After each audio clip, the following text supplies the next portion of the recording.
হলে আমাদের কিন্তু প্রথমেই ছেলে মেয়েদেরকে যেটা দেয়, মেয়েদের বিশেষ করে, যেটা আমি পাইনি।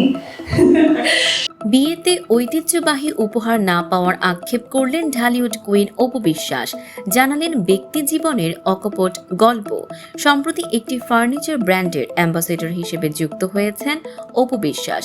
সেই উপলক্ষে আয়োজিত এক অনুষ্ঠানে সাংবাদিকদের সঙ্গে আলাপকালে নিজের ব্যক্তি জীবনের এক মজার কিন্তু আক্ষেপ ভরা ঘটনা শেয়ার করেন অপু। হাসতে হাসতেই তিনি বলেন, বিয়েতে মেয়েদের সাধারণত সংসার গোছানোর জন্য কিছু উপহার দেয়া হয়, একটা খাট, ড্রেসিং টেবিল, আলমারি, সোফা, মানে পুরো ফ্ল্যাটটাই সাজিয়ে দেওয়া হয়, কিন্তু আমি মেয়ে হয়েও এগুলো পাইনি। অভিনেত্রীর এই কথায় উপস্থিত সবাই হাসলেও তার সেই হালকা আক্ষেপের টোন যেন মুহূর্তেই ভাইরাল হয়ে যায়। অন্যদিকে ব্র্যান্ড অ্যাম্বাসেডর হিসেবে নতুন দায়িত্ব নিয়ে উচ্ছ্বাস প্রকাশ করে অপু বলেন, ফার্নিচার একটি ঐতিহ্য বহন করে।